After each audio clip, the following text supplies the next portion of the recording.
Hello everyone. 5th SEM BCom syllabus, Income Tax 1 for the assessment year 2021, Chapter 3, Residential Status and Incidence of Tax, presented by Dr. Pramila KS. Today we'll solve a problem on incidence of tax.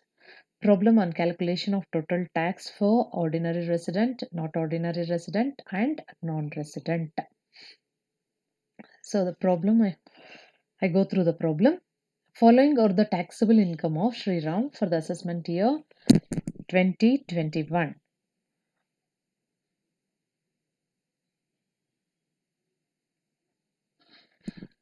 First one, profit of a hotel business at Singapore, rupees 90,000.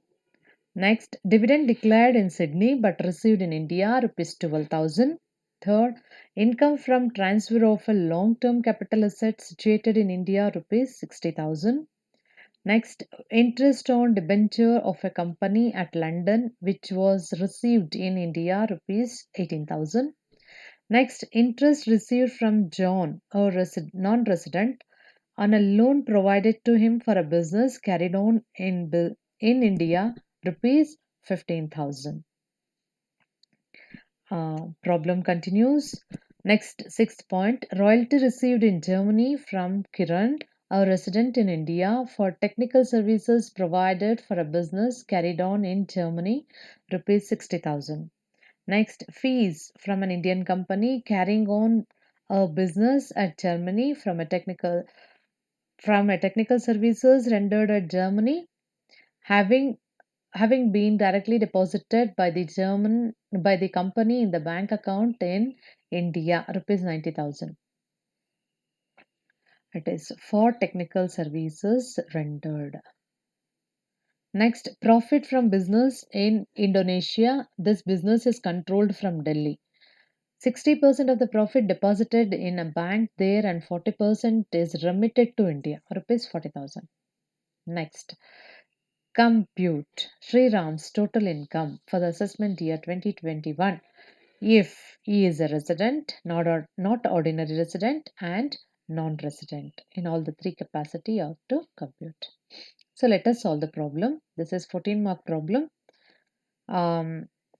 First, you need to label it like computation of total income, assessee Mr. Sri Ram, and to the right side previous year and assessment year. Even you can write PAN number. Okay. Next, coming to the problem, you need to make the columns, some 5 columns. ಈ problem ಮಾಡಬೇಕಂದ್ರೆ ಇದು 14 mark ಕ್ವಶನ್ದು ತುಂಬ ನೀಟಾಗಿ presentation ಇರಬೇಕು. First labelling ಮಾಡಿ ಏನು ಮಾಡ್ತಾ ಇದ್ದೀರಾ, ಯಾಕಂದರೆ 14 ಮಾರ್ಕ್ಸ್ಗೆ 14 ಮಾರ್ಕ್ಸು ನಿಮಗೆ ಬರಬೇಕು ಅಂತಂದರೆ ತುಂಬ ಚೆನ್ನಾಗಿ ಮಾಡಬೇಕು ಪ್ರಾಬ್ಲಮನ್ನು. ಲೈಕ್ ಹೆಡ್ಡಿಂಗ್ಸ್ ಕೊಡಬೇಕು, ಲೈನ್ ಹಾಕಬೇಕು, ಕಾಲಮ್ ಹೆಡ್ಡಿಂಗ್ ಕೊಡಬೇಕು, ಟೋಟಲಿಂಗ್ ಮಾಡಬೇಕು. ಎಲ್ಲ ಮಾಡಿದ್ರೇ ಔಟ್ ಆಫ್ ಔಟ್ ಬರ್ಲಿಕ್ಕೆ ಸಾಧ್ಯ. So computation of total income ಅಂತ ಕೊಡಿ, SSC ಹೆಸರು, ಪ್ರೀವಿಯಸ್ ಇಯರ್, ಅಸೆಸ್ಮೆಂಟ್ ಇಯರ್ ಬರೀರಿ. ಕಾಲಮ್ಸ್ 5 ಕಾಲಮ್ ಹಾಕ್ಕೊಳ್ಳಿ, ಕಾಲಮ್ ಹೆಡ್ಡಿಂಗ್ ಕೊಡಿ, types of income, nature of income, resident, not ordinary resident and non resident ಅಂತ. ಅದಾದಮೇಲೆ ಇವಾಗ ಆ ಪ್ರಾಬ್ಲಮಲ್ಲಿ ಏನು ಮಾಡಿದ್ರಿ ಆ ಒಂದೊಂದು ಫುಲ್ಲಾಗಿ ಬರ್ಕೊಂಡ್ರು ಆಗುತ್ತೆ. ಫಸ್ಟ್ ಏನಿದೆ, profit of a hotel business at Singapore, rupees 90,000. ಈ ಪ್ರಾಬ್ಲಮಲ್ಲಿ ನೋಡಿ ಎಲ್ಲಿ ರಿಸೀವ್ ಮಾಡಿದ್ದಾರೆ ಅಂತ ಹೇಳ್ತಾ ಇಲ್ಲ. ಪ್ರಾಫಿಟ್ ಜನರೇಟ್ ಆಗ್ತಾ ಇರೋದು ಸಿಂಗಪೂರಲ್ಲಿ ಅಂತ ಹೇಳಿದ್ಮೇಲೆ ಸಿಂಗಪೂರಲ್ಲೇ ರಿಸೀವ್ ಮಾಡಿದ್ದಾರೆ ಅಂತ ನಾವು ಅಸ್ಯೂಮ್ ಮಾಡ್ಕೋಬೇಕು. ಅಂಟಿಲ್ ಅಂಡ್ ಅನ್ಲೆಸ್ ಈ ಸ್ಪೆಸಿಫೈಸ್ ಅಬೌಟ್ ದ ರಿಸಿಪ್ಟ್ ಇಂಡಿಯಾನಲ್ಲಿ ಆಗಿದೆ ಅಂತ ಏನಾದರೂ ಅವನು ಹೇಳಿದ್ರೆ ಇಂಡಿಯಾನಲ್ಲಿ ರಿಸೀವ್ ಆಗಿದೆ ಅಂತ ತಗೋತೀವಿ. ಅವ್ರೇನೂ ಹೇಳಿಲ್ಲ ಅಂತಂದಾಗ ಪ್ರಾಬ್ಲಮಲ್ಲಿ ಸೊ ನಾವೇನು ಮಾಡ್ತೀವಿ, ಸಿಂಗಪೂರ್ ಇನ್ಕಮ್ನ ಸಿಂಗಪೂರಲ್ಲೇ ರಿಸೀವ್ ಮಾಡಿದ್ದಾರೆ ಅಂತ ತಗೊತೀವಿ. ಸೊ ಇದು ಫಾರಿನ್ ಇನ್ಕಮ್ ಆಗುತ್ತೆ, ರೆಸಿಡೆಂಟಿಗೆ ಮಾತ್ರ ಟ್ಯಾಕ್ಸ್ ಮಾಡಬೇಕು. Next, dividend declared in Sydney but received in India. ಎಲ್ಲಾದರೂ ಜನರೇಟ್ ಆಗಲಿ, ರಿಸೀವ್ ಆಗಿರೋದು ಇಂಡಿಯಾ, ಸೊ ಇಂಡಿಯನ್ ಇನ್ಕಮ್ 3 ಕಡೆ taxable. Next, income from transfer of a long term capital asset situated in India, rupees 60,000. Situated in India, long term capital asset ಇರೋದು ಇಂಡಿಯಾನಲ್ಲಿ, so income generate ಆಗ್ತಾ ಇರೋದು ಇಂಡಿಯಾನಲ್ಲಿ. So Indian income 3 ಕಡೆ taxable. Next, interest on debenture of a company at London which was received in India. ಇದು ಅಷ್ಟೇ, received in India ಇದೆ, so ಹಂಗಾಗಿ ಇಂಡಿಯನ್ ಇನ್ಕಮ್ ಆಗುತ್ತೆ. ಸೊ 3 ಕಡೆ ಟ್ಯಾಕ್ಸಬಲ್ ಮಾಡಿಬಿಡಿ. Next, fifth one, interest received from John, a non-resident, on a loan provided to him for a business carried on in India, rupees 15,000. ನೋಡಿ, ಯಾರು ತಗೋತಾರೆ ಅವ್ರ residential status ಬೇಡ. ನಮಗೆ ಎಲ್ಲಿ ಇನ್ಕಮ್ ಜನರೇಟ್ ಆಗ್ತಾ ಇದೆ, ಎಲ್ಲಿ ರಿಸೀವ್ ಆಗ್ತಿದೆ, ಇದು ಮಾತ್ರ ಗಮನಿಸಬೇಕು. ಸೊ ಜಾನ್ ಇಲ್ಲಿ ನಾನ್ ರೆಸಿಡೆಂಟ್, ನಮ್ಗೆ ಅದರ ಅವಶ್ಯಕತೆ ಇಲ್ಲ. ಅವ್ರು ರೆಸಿಡೆಂಟ್ ಇರಲಿ, ನಾನ್ ರೆಸಿಡೆಂಟ್ ಇರಲಿ, ನಾಟ್ ಆರ್ಡಿನರಿ, ಅದು ನಮಗೆ ಬೇಡವಾದಂಥ ವಿಷಯ. ನಾವಿಲ್ಲಿ ಏನು ಮಾಡಬೇಕು, ಎಲ್ಲಿ ಜನರೇಟ್ ಆಗ್ತಿದೆ, ಎಲ್ಲಿ ರಿಸೀವ್ ಆಗ್ತಿದೆ ಅಂತ ನೋಡಬೇಕು.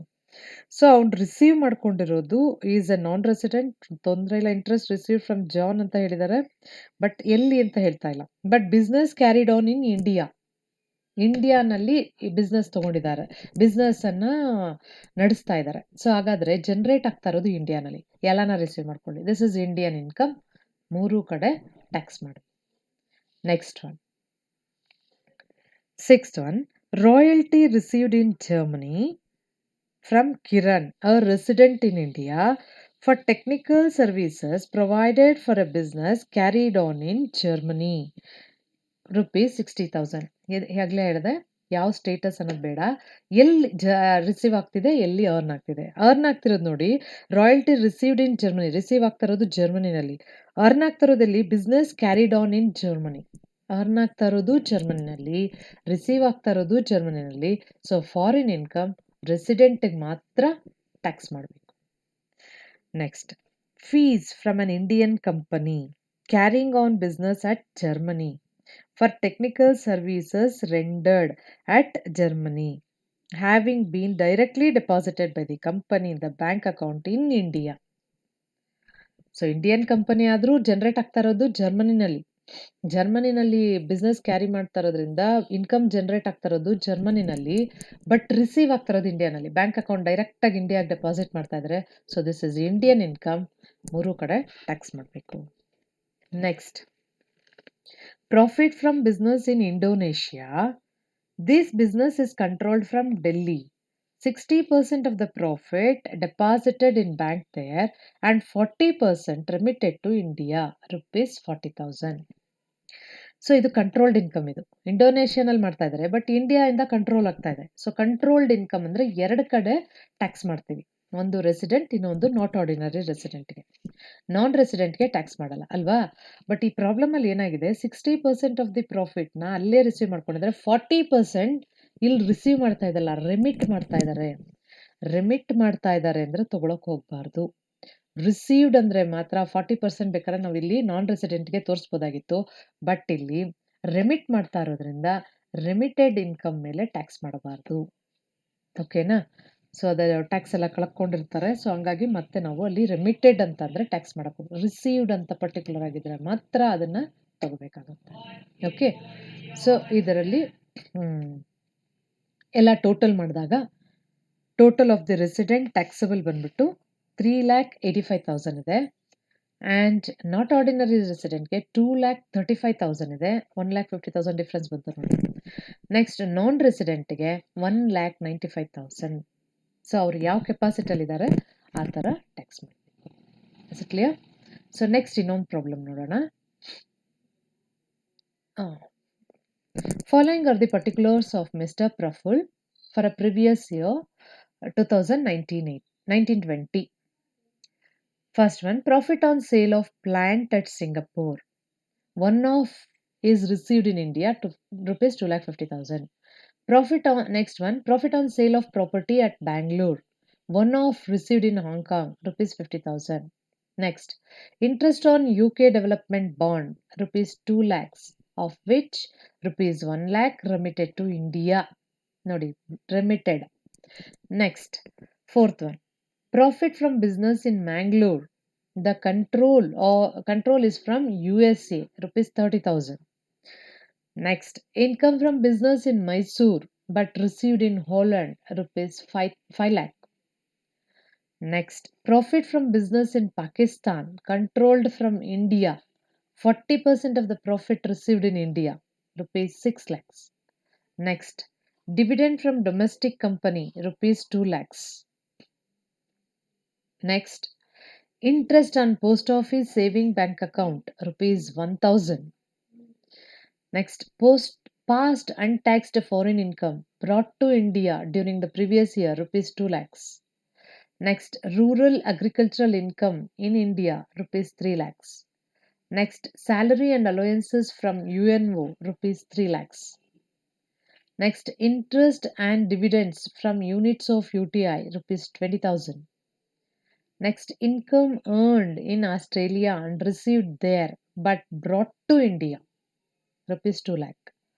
Next, salary that is computed. So, salary which is computed received in India for the services rendered in Sri Lanka, rupees 1,50,000. Compute is total taxable income for the assessment year 2021 in different capacities. So ಕೆಲವೊಂದ್ಸತಿ different capacities ಕೊಟ್ಟಿಲ್ಲ ಅಂದ್ರೂ ಇದು residential status ಇರೋದ್ರಿಂದ ಕೊಡ್ತಾರೆ usual ಆಗಿ. ಕೆಲವೊಂದ್ಸತಿ ಏನ್ ಮಾಡ್ತಾರೆ, resident ಮತ್ತೆ ನಾನ್ ರೆಸಿಡೆಂಟ್ ಕೇಳ್ತಾರೆ, ನಾಟ್ ಆರ್ಡಿನರಿ ಕೇಳಕ್ ಹೋಗಲ್ಲ. ಸೊ ಅವಾಗ 2 ಮಾಡಿದ್ರೆ ಸಾಕಾಗುತ್ತೆ. ಇಲ್ಲ 3 ಮಾಡ್ತೀನಿ ಅಂದ್ರೆ ನಿಮ್ ಇಷ್ಟ, 2 ಮಾಡಿದ್ರೇನೆ ಸಾಕು. Okay, next let us do the problem. So labelling ಎಲ್ಲ ಮಾಡ್ಕೊಳ್ಳಿ. ಮಿಸ್ಟರ್ ಸಸಿ is mister Praful, assessment year 2021. Types of income ಇಲ್ಲಿ ಒಂದೊಂದೇ ನೋಡ್ತಾ ಹೋಗೋಣ. Profit. Okay. Profit on sale of plant at Singapore. One off is received in India. Rupees 2,50,000 ಅಂತ ಇದೆ ಅಲ್ವಾ? ಇಲ್ಲೇನಾಯ್ತು, ಸಿಂಗಾಪುರ್ ಅಲ್ಲಿ ಜನರೇಟ್ ಆಗ್ತಾ ಇದೆ, ಅರ್ಧ ಮಾತ್ರ ಇಂಡಿಯಾನಲ್ಲಿ ರಿಸೀವ್ ಮಾಡ್ತಾ ಇದೀವಿ. ಸೊ ಅರ್ಧ ಮಾತ್ರ ಇಂಡಿಯನ್ ಇನ್ಕಮ್, 1,25,000 ಇಂಡಿಯನ್ ಇನ್ಕಮ್. ಇನ್ನ ಮಿಕ್ಕಿದ್ದು ಫಾರಿನ್ ಇನ್ಕಮ್, ಅಂದ್ರೆ ಇನ್ನ ಅರ್ಧ ಫಾರಿನ್ ಇನ್ಕಮ್ ಆಗುತ್ತೆ. ಸೊ ಇಲ್ಲೇನ್ ಮಾಡಿ, ರೆಸಿಡೆಂಟ್ಗೆ ನೀವು ಅರ್ಧ ಬೇಕಾದ್ರೆ ಸಪ್ರೇಟ್ ಮಾಡ್ಕೋಬಹುದು. ಇಂಡಿಯನ್ ಇನ್ಕಮ್ 1,25,000 ಮೂರು ಕಡೆ ಟ್ಯಾಕ್ಸ್ ಮಾಡಿ, ಆಮೇಲೆ ಮತ್ತೆ ಫಾರಿನ್ ಇನ್ಕಮ್ 1,25,000 ಬರೀ ರೆಸಿಡೆಂಟ್ ಮಾತ್ರ ಟ್ಯಾಕ್ಸ್ ಮಾಡ್ಬೋದು. ಅಥವಾ ನಾನಿಲ್ಲಿ ಒಟ್ಟಾರೆ ಮಾಡಿದ್ದೀನಿ, 2,50,000 ರೆಸಿಡೆಂಟ್ಗೆ ಟ್ಯಾಕ್ಸಬಲ್ ಆಗುತ್ತೆ. ಇನ್ನು 1,25,000 ರಿಸೀವ್ ಮಾಡ್ಕೋತಾ ಇರೋದು, ಅದನ್ನ ಇವು ನಾಟ್ ಆರ್ಡಿನರಿ ರೆಸಿಡೆಂಟ್, ನಾನ್ ರೆಸಿಡೆಂಟ್ಗೆ ಟ್ಯಾಕ್ಸ್ ಆಗುತ್ತೆ. ಓಕೆ, ಇಲ್ಲಿ ಎರಡೂ ಮಿಕ್ಸ್ ಆಗಿದೆ, Indian income and foreign income. Next second one, profit on sale of property at Bangalore. One of received ಬಗ್ಗೆ ಕೇರ್ ಮಾಡಂಗೆ ಇಲ್ಲ. ಬ್ಯಾಂಗ್ಳೂರ್ ಅಂತಂದ್ರೆ ಇಂಡಿಯಾನಲ್ಲಿ ಜನರೇಟ್ ಆಗ್ತಾ ಇದೆ, ಮೂರೂ ಕಡೆ ಟ್ಯಾಕ್ಸ್ ಮಾಡ್ಬಿಡಿ. Next, interest on UK development bond, rupees 2 lakh, of which 1 lakh remitted to India. ನಾನು ಆಗ್ಲೇ ಹೇಳಿದೆ, ರೆಮಿಟೆಡ್ ಟು ಇಂಡಿಯಾ ಅಂದ್ರೆ ಟ್ಯಾಕ್ಸ್ ಮಾಡಬಾರ್ದು, ಬ್ರಾಟ್ ಟು ಇಂಡಿಯಾ ಅಂದ್ರೂ ಟ್ಯಾಕ್ಸ್ ಮಾಡ್ಬೋದು.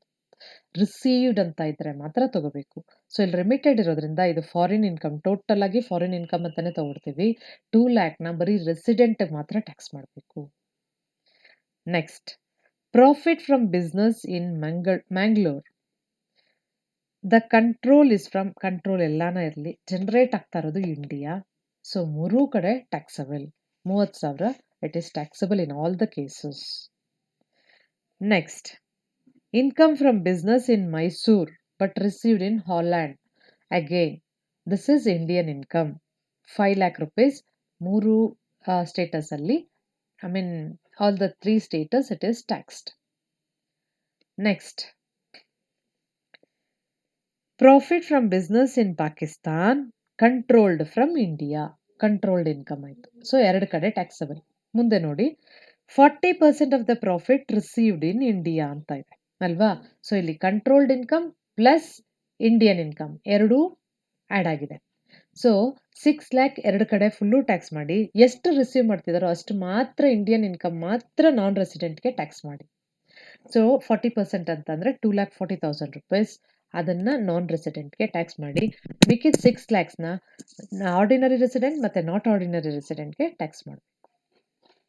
Next one, dividend from domestic company exempted income under section 10 ಅಲ್ಲಿ ಬರುತ್ತೆ. ಇದು ಎಕ್ಸಮ್ಟೆಡ್ ಇನ್ಕಮ್, ಯಾರಿಗೂ ಟ್ಯಾಕ್ಸ್ ಮಾಡಕ್ ಹೋಗ್ಬಾರ್ದು. Resident, not resident, not ordinary resident, non resident, ಮೂರು ಕಡೆನೂ ಯಾವ ಸ್ಟೇಟಸ್ ಅಲ್ಲೂ ಟ್ಯಾಕ್ಸ್ ಆಗಲ್ಲ.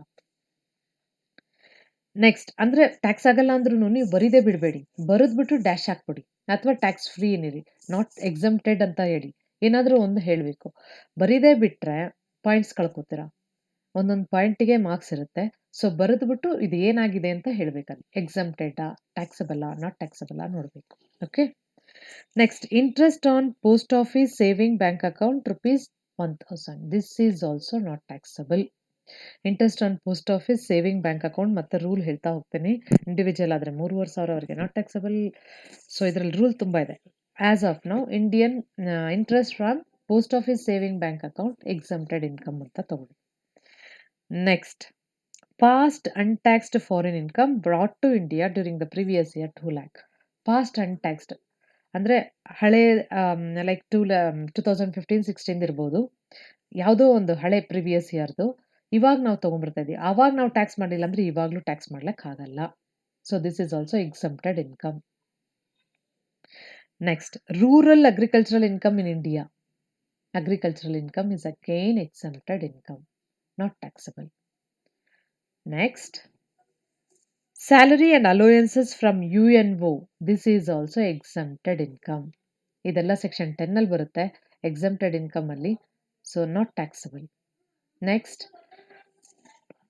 interest and dividends from units of UTI. This is also not taxable, exempted income. Next,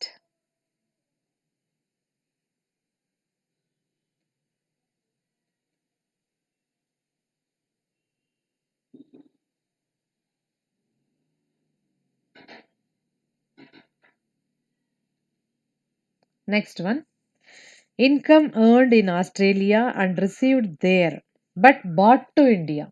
Remitted and bought ಅನ್ನ ತಗೊಳಕ್ ಹೋಗ್ಬಾರ್ದು. This is foreign income. ಅಲ್ಲಿ ಆಸ್ಟ್ರೇಲಿಯನ್ನಲ್ಲಿ ಅರ್ನ್ ಮಾಡಿರೋದು ಆಸ್ಟ್ರೇಲಿಯಾನಲ್ಲಿ ರಿಸೀವ್ ಮಾಡ್ಕೊಂಡಿದ್ದಾರೆ. ಸೊ ಫಾರಿನ್ ಇನ್ಕಮ್ ರೆಸಿಡೆಂಟಿಗೆ ಮಾತ್ರ ಟ್ಯಾಕ್ಸ್ ಮಾಡಬೇಕು. Next, salary computed, no problem, received in India for services rendered in Sri Lanka. Received in India ಇದೆ, ಸೊ ಇಂಡಿಯನ್ ಇನ್ಕಮ್ ಆಗುತ್ತೆ. ಆಲ್ ದ 3 ಸ್ಟೇಟಸ್ ಅಲ್ಲಿ ಟ್ಯಾಕ್ಸ್ ಮಾಡಿ. ಟೋಟಲ್ ಕ್ಯಾಲ್ಕುಲೇಟ್ ಮಾಡಿದಾಗ ರೆಸಿಡೆಂಟ್ಗೆ 19,80,000 ಟ್ಯಾಕ್ಸಬಲ್, ನಾಟ್ ಆರ್ಡಿನರಿ ರೆಸಿಡೆಂಟ್ ಆಗಿದ್ದರೆ 14,55,000 ಟ್ಯಾಕ್ಸಬಲ್, ಅಥವಾ ಇವರು ಪ್ರಫುಲ್ ಅನ್ನೋರು ಏನಾದರೂ ನಾನ್ ರೆಸಿಡೆಂಟ್ ಆಗಿದ್ದರೆ 10,95,000 taxable. Is it clear? Thank you.